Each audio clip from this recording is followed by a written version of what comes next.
May bumbuit pala dito eh.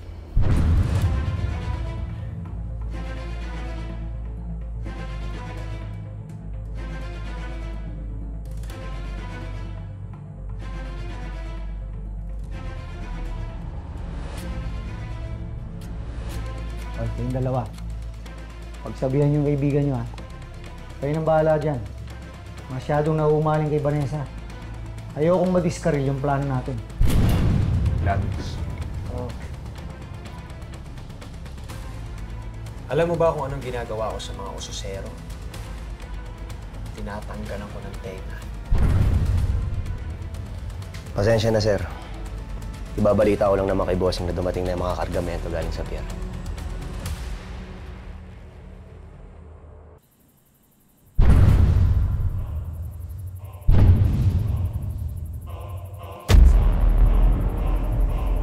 Saan mo nakuha to?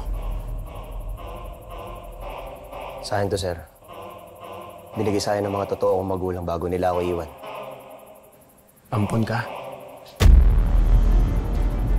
Pero hindi ko na sila nasilayan. Hindi ko na nasilayan mga totoo kong magulang. Itong kwento sa to, ito na lang palatandaan ng buo kong pagkatao. Ano nga ulit pangalan mo? Moises, sir. Moises. Sige, sir. Balik na lang po pagkatapos na kayo mag-usap.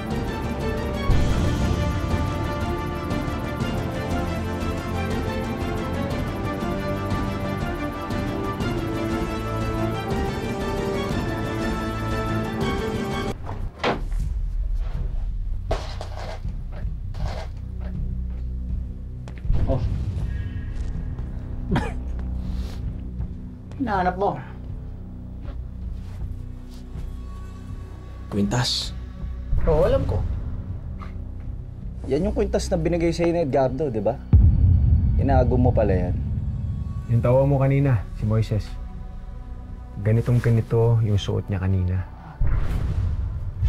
Ayan, sabi niya sa akin, nakuha niya raw yan sa totoo niyang magulang bago siya inampon. So, anong ibig mong sabihin?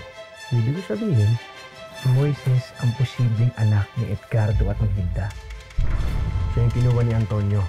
Siya yung itinapon sa ilog pagkatapos niya akong ipalit doon sa sanggol. Isipin mo nga naman, ang kadugo ng mortal nating kaaway ay nasa sariling bakuran ng natin. Kung totoo yung sinasabi mo, magagamit natin si Moises laban kay Edgardo at Elias.